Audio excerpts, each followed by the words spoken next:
Padre de huérfanos, capítulo 4. Demasiado infantil para un hombre adulto. George Mueller tamborileó con los dedos sobre el escritorio. Dinero. Masculló para sí con voz apenas audible. Necesito dinero. Un año antes no había estado sentado en su cuarto preocupado por el dinero que necesitaba. Había estado fuera haciendo algo al respecto. Siempre encontraba una manera de conseguir lo que necesitaba. Encontraba a alguien que le prestara dinero o buscaba algo para empeñar.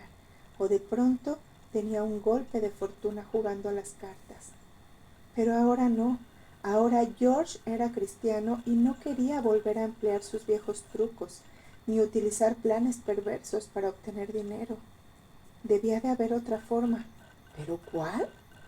George trató de conseguir trabajo en varios negocios, pero todos los empleos ya habían sido reservados desde antes de las vacaciones de verano. Al ver los árboles con las hojas amarillas, se le ocurrió una extraña idea. Al principio la resistió. Era demasiado infantil para un hombre adulto y demasiado simple para un estudiante universitario. Sería necio arrodillarse y pedir a Dios que le enviara el dinero que necesitaba. Nunca había oído que nadie lo hiciera. A Dios no le interesaba lo que George Mueller comía o si tenía libros de texto para estudiar. ¿O acaso sí? George decidió de cualquier modo intentarlo. Se puso de rodillas y apoyó los codos en el borde de la cama. Querido Dios, comenzó, dudando si no estaría actuando como un necio. Tú conoces la situación en que me hallo y conoces lo que necesito. Te pido que proveas para mis necesidades. Amén. Y se levantó. Se compuso el espeso cabello marrón. Esperaría a ver qué sucedía. Una hora después, cuando pasaba a limpio los apuntes de una lección, fue interrumpido por unos golpes secos en la puerta. «¡Pasa!», gritó George, suponiendo que era uno de sus amigos. La puerta se abrió y en el umbral apareció nada menos que el doctor Toluk, nuevo profesor de teología de la Universidad de Hull, acompañado de un extraño.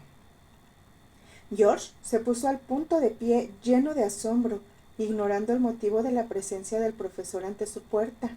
Se inclinó cortésmente y al hacerlo, desparramó los papeles.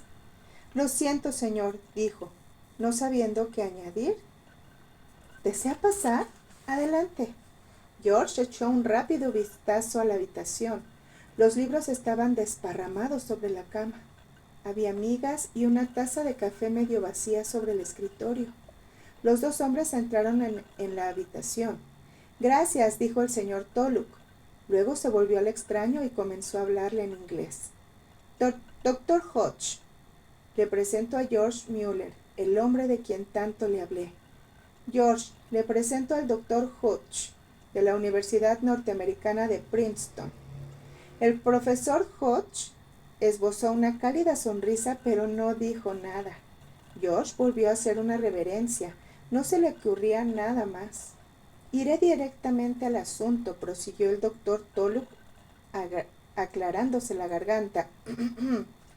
«El doctor Hodge y 3 colegas suyos, también norteamericanos, han llegado a Hull para una visita de un año. Asistirán a clases y a medida que vaya pasando el tiempo, también las impartirán. Pero se presenta un grave problema. Ninguno de ellos habla alemán». «Oh», exclamó George, preguntándose qué tenía que ver todo con él. El doctor Toluk sonrió. «Me he enterado de que usted habla bien inglés, por lo que sería un tutor excelente para nuestros invitados». George comenzó a sentirse frustrado. Esto era lo último que él necesitaba. Si se ofrecía como voluntario para ayudar a 4 personas a aprender alemán, no tendría tiempo para ganar dinero, suponiendo que hallara un empleo. Tenía que inventarse una fórmula de cortesía para responder negativamente. «Me siento muy honrado», balbuceó en alemán con la esperanza de no avergonzar al profesor Hodge. «Lo que pasa es que me resultará difícil disponer de tiempo. Mis circunstancias han cambiado este año y me veo obligado a buscar un empleo». Luego sonrió tratando de no ofender al profesor Toluk. «Pero George», repuso el señor Toluk, No pensará que yo le solicité hacer este trabajo a cambio de nada. Esto es un empleo. Ya, dijo George con más entusiasmo en su voz. Puede hablar del salario con el profesor Hutch. Acéptelo, si es el adecuado, le aconsejó el señor Tulloch. George se sintió un poco incómodo en medio de aquella situación. Se volvió hacia el norteamericano y le volvió a hablar en inglés. Entiendo que les gustaría que yo les diera lecciones de alemán, dijo. Sí, replicó el profesor Hutch, con un fuerte acento americano. Y si resulta bien, estaremos dispuestos a pagarle el doble de la tarifa vigente. Hablaremos de los detalles, ¿le parece? 15 minutos después, todo estaba arreglado. George daría 8 horas semanales de clase a los 4 norteamericanos. Aunque asistieran juntos a clase, el doctor Hutch insistió que debía pagarle por separado el doble de la tarifa normal. Los ojos de George se ensancharon cuando hizo la suma. Esto significaba que recibiría 8 veces más de lo que cobraría cualquier otro tutor. Intentó decirles que era demasiado, pero el señor Hutch sonrió y le dijo que no se preocupara por ello. El dinero ya estaba presupuestado. Cuando George abrió la puerta de la habitación para despedirse, el profesor Tulloch se volvió hacia él y le dijo: «Hay otra cosa en la que usted podría estar interesado, George. Hay un orfanato al otro lado de la calle. Creo que se llama el orfanato Frankie. El caso es que disponen de una habitación sencilla para un estudiante de teología. Que yo sepa no es de lujo, pero los alumnos aventajados tienen opción de ocuparla cada 2 meses. ¿Ha oído hablar de ella?» George asintió. «Sí, señor», replicó, recordando cómo él y sus amigos de taberna se habían burlado de los estudiantes pobres, desafortunados que se habían visto obligados a alojarse en ella. Pero ahora por alguna razón le parecía de su agrado instalarse en aquel aposento.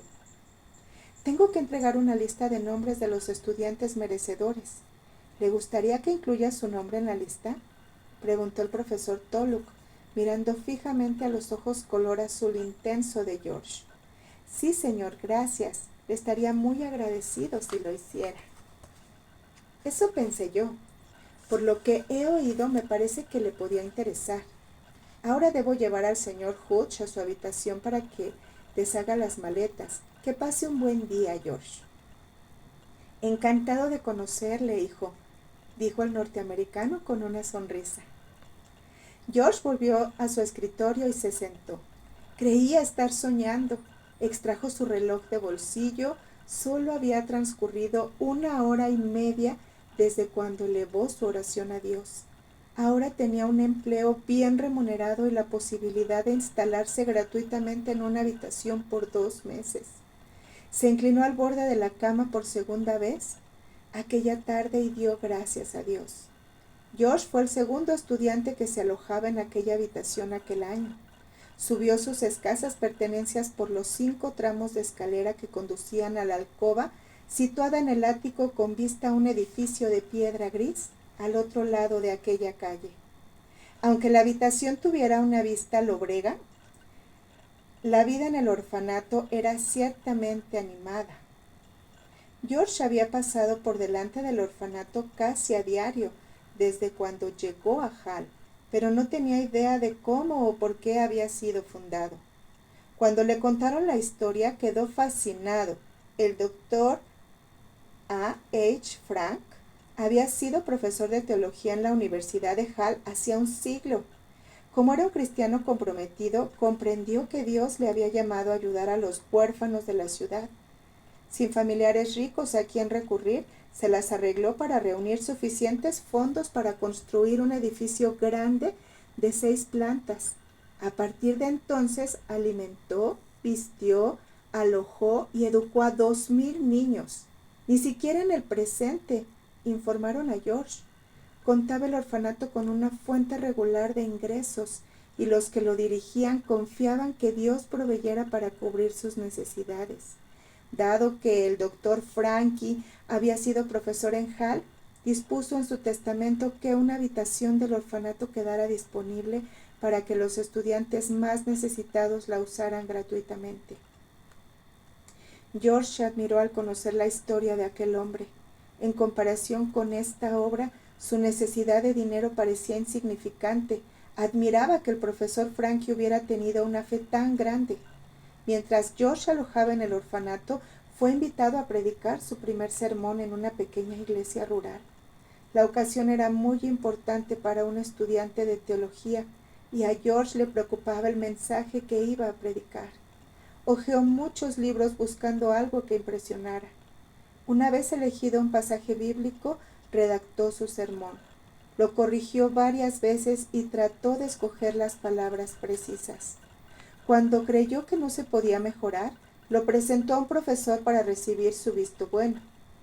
Una vez aprobado, procuró almacenar el corto sermón en la memoria. No quería leerlo cuando estuviera predicándolo, ni tampoco ser sorprendido sin saber qué iba a decir después. Por fin llegó el domingo 27 de agosto de 1826. George pidió un caballo prestado y cabalgó por la campiña hasta un punto marcado en el mapa en donde se le había asegurado que había una iglesia. Y efectivamente, al acercarse al lugar, allí estaba, escondida entre los árboles. Su campaña anunciaba que había llegado la hora del servicio religioso. Ahora se dio prisa y saludó al anciano pastor. Luego comprobó prontamente el púlpito para asegurarse de que todo estaba en orden. Esperó de pie, apretando nerviosamente uno de los botones de la chaqueta, mientras las últimas notas de un himno se desvanecían. Se ajustó el cuello de la camisa y se dispuso a predicar. Comenzó exactamente como lo había planeado, con creciente satisfacción. Se dio cuenta de que podía recitar el sermón perfectamente. Puso énfasis en las palabras adecuadas, deteniéndose el tiempo suficiente para causar el efecto dramático pretendido. Su voz se elevaba y descendía de tono de manera regular, y al finalizar el sermón se felicitó a sí mismo. Fue una actuación casi perfecta. Cuando George salió a la puerta para despedir a los asistentes, su actitud cambió rápidamente. La congregación estaba compuesta por gente pobre, sencilla y principalmente campesina. Varias personas dieron gracias a George por su sermón tan elegante. Otros sonrieron y manifestaron que no habían entendido una sola palabra. George comió con el pastor de la iglesia. Procuró ser cortés, pero su mente no estaba realmente atenta a la conversación. Pensaba en el sermón, el mismo sermón que una semana antes considerara una consumada obra de arte. Pero lo que a él le había sido interesante y pulido no fue para sus oyentes. George pensó que se trataba de unos campesinos ignorantes, incapaces de comprender el más sencillo de los conceptos enseñados en la universidad, pero al mismo tiempo estaba empezando a ver las cosas desde una perspectiva diferente. El propósito del sermón no consistía en exhibir algunas palabras difíciles ni mencionar varios libros importantes. No, el propósito de un sermón era enseñar a la gente a conocer a Dios, y cuanto más sencillo fuera, tanto mejor. Al finalizar la comida, George tomó una decisión. Nunca volvería a predicar un sermón como este. Antes bien, emplearía palabras e ideas sencillas y únicamente citaría la Biblia. Esa misma tarde tuvo oportunidad de cumplir su propósito. Debía predicar en el servicio vespertino de la misma iglesia. En principio, había pensado volver a predicar el mismo sermón, pero cambió de idea. Dobló las páginas con el sermón escrito y las metió en su bolsa. En su lugar sacó la Biblia. ¿Hay algún lugar en donde pueda estar solo para orar unos minutos?, preguntó cortésmente. El anciano pastor pareció extrañarse al oír la petición. Bien, puede quedarse aquí si le parece. Yo siempre doy un paseo por el jardín después del almuerzo. Iba a preguntarle si quería acompañarme, pero si prefiere quedarse aquí y orar. Su voz se desvaneció. Gracias, replicó George. Creo que lo necesito. Cuando el pastor se retiró, él se arrodilló a un costado de la silla. Querido Dios, oró humildemente. Muéstrame lo que debo decir esta tarde. Después abrió la Biblia en el libro de Mateo, capítulo 5, en el mismo pasaje que había leído por la mañana en Hull. Al poco tiempo le vinieron a la mente algunas ideas claras acerca del versículo. Bienaventurados los pobres en espíritu. George dio gracias a Dios por su ayuda y se puso de pie. Aquella tarde no habría sermón elegante con palabras rebuscadas, sino unos cuantos pensamientos sencillos tomados del Nuevo Testamento. Y así fue. La gente salió de la iglesia con caras sonrientes y corazón gozoso. Creo que he aprendido mucho esta tarde, dijo un campesino con manos encallecidas. Su mensaje llegó a nuestras vidas, dijo una anciana con brillantes ojos castaños. George regresó a Hall rebosante de felicidad. Había aprendido una lección que nunca olvidaría. El resto del año transcurrió veloz para George. Se le invitó a predicar en otras ocasiones, pero siempre predicó mensajes que fueran sencillos, provenientes del corazón. Asistía a una reunión bíblica todos los sábados y domingos por la mañana y después caminaba 15 o 20 kilómetros para oír a un buen predicador. Todos los domingos por la tarde, un grupo de varones cristianos se reunía en su habitación para orar y cantar himnos de alabanza a Dios. Exactamente un año después de que George predicara su primer sermón, el profesor Tulloch recibió una carta de la Sociedad Misionera Continental de Inglaterra, en la que se le preguntaba si conocía algún estudiante que pudiera recomendar para ser misionero en la ciudad de Bucarest, el sudeste de Europa. El profesor Tulloch no esperó para preguntar a George si estaba interesado. Después de orar al respecto, George aceptó llenar la solicitud y enviarla a Londres. Estaba seguro que lograría aquel puesto, porque para sorpresa suya, su padre le concedió permiso. Él lo tomó como una señal de la bendición de Dios sobre aquella propuesta. Mientras George esperaba respuesta de Londres, se mantuvo ocupado con sus estudios que incluían asignaturas como griego, alemán, francés, latín e italiano. Además de estudiar esas lenguas, George sintió la necesidad de estudiar hebreo. No encontró una buena razón para explicar este sentimiento, pues no conocía ni a un solo judío.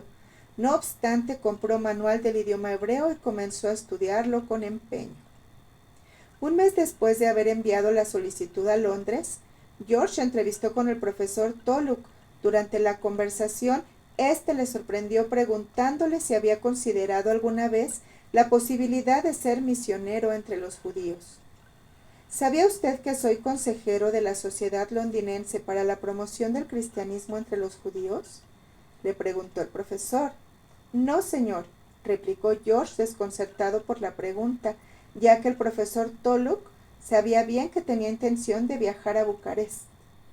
Su pregunta me extraña, pero he sentido últimamente un vivo deseo de estudiar hebreo. Bueno, tal vez debiera pensarlo, le instó el profesor. Sé que quiere ir a Bucarest, pero le sugiero que ore y espere. Si las cosas resultan bien, debe aceptar la voluntad de Dios e ir allí, pero si no resultan, quizás su voluntad para usted sea trabajar con los judíos. George asintió, seguiría aprendiendo hebreo y esperaría. Resultó que no tuvo que esperar mucho tiempo. Aquel mismo mes recibió una carta de la Sociedad Misionera Continental dándole las gracias por su interés en Bucarest, pero lamentaban informarle que ya no podían enviar allí a ningún misionero.